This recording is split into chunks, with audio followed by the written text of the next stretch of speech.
Buenos días, nos encontramos nuevamente, estamos ya en el día de preparación, sexto día de la semana, último día de trabajo y también una oportunidad maravillosa para dejar que el Señor nos ayude a realizar aquella obra que aún está inconclusa. Él puede obrar ese milagro, Él puede darnos tranquilidad y si en su voluntad está que todavía no se realice esa obra, tranquilo. Preparémonos para entrar en el santo día de reposo porque la siguiente semana el Señor puede dar la respuesta. Hoy continuamos con el estudio del libro de Marcos, el capítulo número 9. Pero antes de nuestro estudio, le invito a juntos iniciar en oración. Oh Padre Celestial, gracias te damos por este nuevo día. Gracias por las bendiciones, por tus cuidados y misericordia. Rogamos, Señor, que en este día tú nos dirijas, que dejemos todo listo para encontrarnos en tu santa adoración, en la santa convocación durante el día de reposo. Pedimos, Señor, nos dé sabiduría ahora que vamos a abrir y estudiar tu palabra. En el nombre de Jesús. Amén. Amén. Así empezamos nuestro estudio de hoy. También les dijo: de cierto os digo que algunos de los que están aquí no gustarán la muerte hasta que hayan visto que el reino de Dios ha venido con poder. 6 días después, Jesús tomó a Pedro, a Jacobo y a Juan y los llevó aparte solos a un monte alto. Allí se transfiguró delante de ellos. Sus vestidos se volvieron resplandecientes, muy blancos como la nieve, tanto que ningún lavador en la tierra los puede dejar tan blancos. Y vieron a Elías y a Moisés, que hablaban con Jesús. Entonces Pedro dijo a Jesús: Maestro, bueno es para nosotros que estemos aquí. Hagamos 3 enramadas, una para ti, otra para Moisés y otra para Elías. No sabía lo que hablaba, pues estaban asustados. Entonces vino una nube que les hizo sombra, y desde la nube una voz que decía: Este es mi Hijo amado, a él oíd. Y luego, cuando miraron, no vieron a nadie más con ellos, sino a Jesús solo. Aquí encontramos una experiencia que transcurre durante una semana.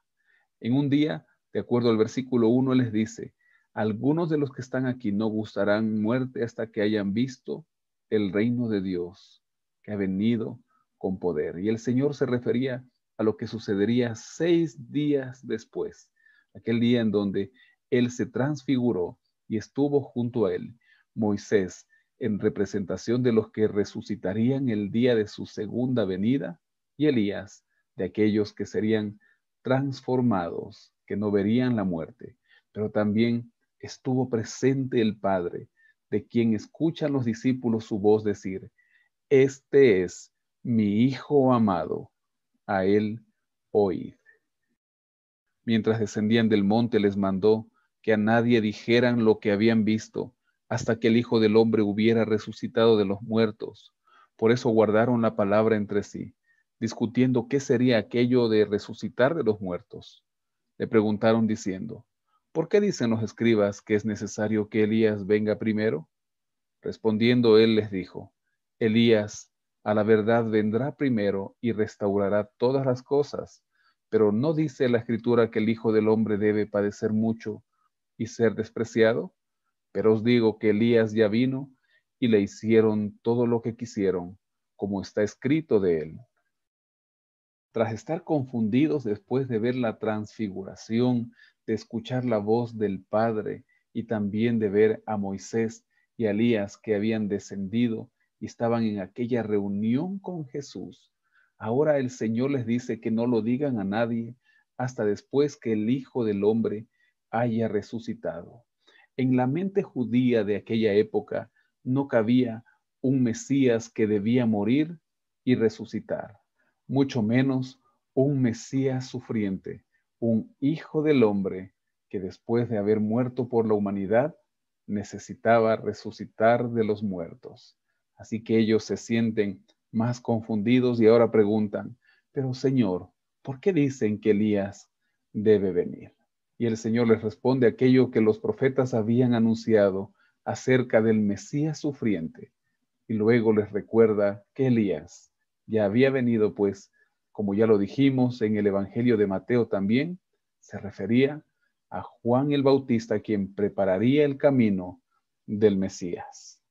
Cuando llegó a donde estaban los discípulos, vio una gran multitud alrededor de ellos y escribas que discutían con ellos. Enseguida toda la gente, viéndolo, se asombró y corriendo a él los saludaron. Él les preguntó, ¿qué discutís con ellos? Respondiendo uno de la multitud dijo, Maestro, traje a ti mi hijo que tiene un espíritu mudo, el cual donde quiera que lo toma lo sacude, echa espumarajos, cruje los dientes y se va secando. Dije a tus discípulos que lo echaran fuera, pero no pudieron.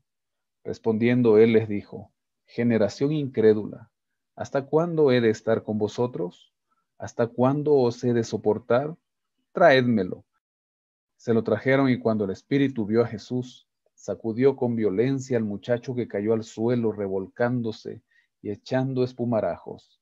Jesús preguntó al padre, ¿cuánto tiempo hace que le sucede esto?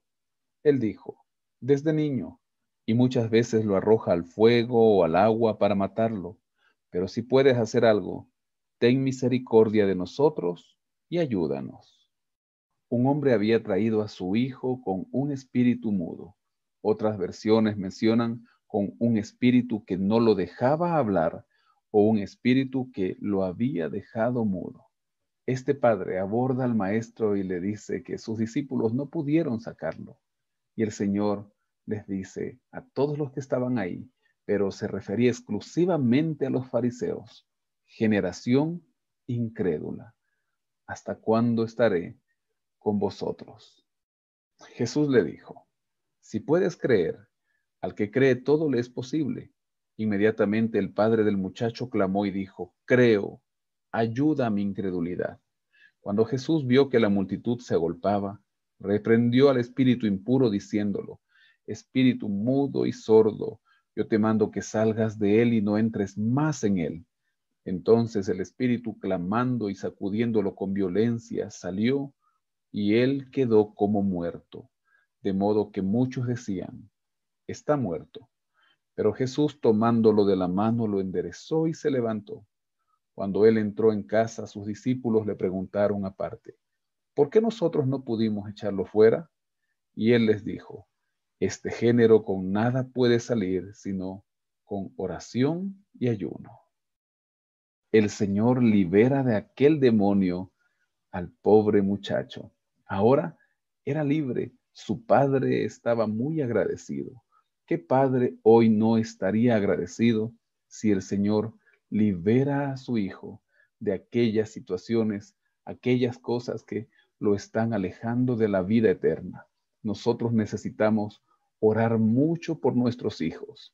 La gente se agolpó, dice el texto, porque ellos estaban expectantes de lo que sucedería. Pensaron que el muchacho quedó muerto, pero el Señor, tomándolo de la mano, lo hace poner en pie. Cuando sus discípulos preguntan por qué no pudieron sacar el espíritu si ellos lo habían hecho en los viajes misioneros a los cuales el Señor les había enviado, Él responde, solamente este género sale con oración y ayuno. Saliendo de allí, caminaron por Galilea y no quería que nadie lo supiera, pues enseñaba a sus discípulos y les decía, el Hijo del Hombre será entregado en manos de hombres y lo matarán, pero después de muerto resucitará al tercer día. Pero ellos no entendían esta palabra y tenían miedo de preguntarle. El Señor nuevamente les anuncia que debía morir, pero ellos no entendían todavía aquella palabra y tenían miedo de preguntar también al respecto a Jesús. Sabemos que la muerte es un intruso del cual nosotros también, aunque quizá algunos digan no le tengo miedo, sí guardamos expectativa y preferimos no hablar al respecto de aquel intruso que vino con el pecado. Llegó a Capernaum y cuando estuvo en casa les preguntó, ¿qué discutíais entre vosotros por el camino? Pero ellos callaron porque por el camino habían discutido entre sí sobre quién había de ser el mayor. Entonces él se sentó, llamó a los 12 y les dijo, Si alguno quiere ser el primero, será el último de todos y el servidor de todos. Y tomó a un niño, lo puso en medio de ellos, y tomándolo en sus brazos les dijo: el que reciba en mi nombre a un niño como este, me recibe a mí, y el que a mí me recibe, no me recibe a mí, sino al que me envió. Juan le respondió diciendo: Maestro, hemos visto a uno que en tu nombre echa fuera demonios, pero él no nos sigue, y se lo prohibimos porque no nos seguía. Pero Jesús dijo: no se lo prohibáis, porque ninguno hay que haga milagro en mi nombre que luego pueda hablar mal de mí. Pues el que no está contra nosotros, por nosotros está. Y cualquiera que os dé un vaso de agua en mi nombre, porque sois de Cristo, de cierto os digo que no perderá su recompensa. Los discípulos se encuentran discutiendo entre ellos quién sería el primero, quién estaría ahí en las primeras posiciones administrativas, posiblemente era su inquietud. Pero el Señor toma un niño y ahora, poniéndolo sobre sus piernas, les recuerda que aquel que reciba a un niño que es sincero, que va con humillación, con humildad hacia el Maestro, lo recibía a él. Entonces Juan dice que hay alguien que está sacando fuera demonios, alguien que está liberando del demonio a las personas, pero no nos sigue, no es de nuestro círculo íntimo. La Biblia de Andrews, respecto de este capítulo, en su pie de página, nos dice: la concepción del discipulado que tenía Jesús era más amplia que la visión estrechamente sectaria de sus discípulos. El discipulado incluye a todos los que profesan sinceramente a Jesús. Y podríamos concluir esta parte mencionando el versículo 39. No se lo prohibáis, porque ninguno hay que haga milagro en mi nombre, que luego pueda hablar mal de mí. Si alguien está haciendo algo en el nombre de Jesús, amén, gloria a Dios, puede estar siendo utilizado por el Espíritu Santo. Pero si esta persona está hablando mal del Señor o hablando mal de su iglesia, que es la esposa que está ataviada esperando que venga el novio, pues esta persona no está obrando de acuerdo al texto bíblico, conforme al Espíritu Santo. Motivo de meditación. A cualquiera que haga tropezar a uno de estos pequeñitos que creen en mí, mejor le sería que se le atara una piedra de molino al cuello y se le arrojara al mar. Si tu mano te es ocasión de caer, córtala, porque mejor te es entrar en la vida manco que teniendo dos manos ir al infierno, al fuego que no puede ser apagado, donde el gusano de ellos no muere y el fuego nunca se apaga. Y si tu pie te es ocasión de caer, córtalo, porque mejor te es entrar en la vida cojo que teniendo dos pies ser arrojado al infierno, al fuego que no puede ser apagado, donde el gusano de ellos no muere y el fuego nunca se apaga. Y si tu ojo te es ocasión de caer, sácalo, porque mejor te es entrar en el reino de Dios con un ojo, que teniendo dos ojos ser arrojado al infierno, donde el gusano de ellos no muere y el fuego nunca se apaga. Todos serán salados con fuego, y todo sacrificio será salado con sal. Buena es la sal, pero si la sal se hace insípida, ¿con qué la sazonaréis? Tened sal en vosotros mismos, y vivid en paz los unos con los otros. Luego del Señor hablar a sus discípulos que el que quiera ser el primero debe ser como un niño, y también que todo aquel que actúa en su nombre y no está en contra de él ni de su obra, está haciendo su voluntad, ahora también les recuerda que hay de aquel que haga tropezar a uno de estos pequeñitos, no solo hablando acerca de los niños, de los más necesitados o de los que están vulnerables, sino también de los pequeños en espíritu.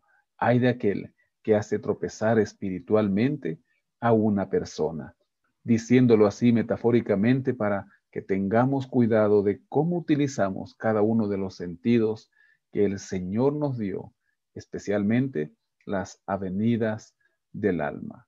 Ay de aquel, dice el Señor, porque es mejor que te quedes sin aquello que te está llevando a hacer pecar a uno de estos pequeñitos, a que ardas en el fuego eterno, hablando no de un fuego que arderá por la eternidad, como ya lo explicamos también en el Evangelio de Mateo, sino aquel fuego que tiene resultados finales e irreversibles.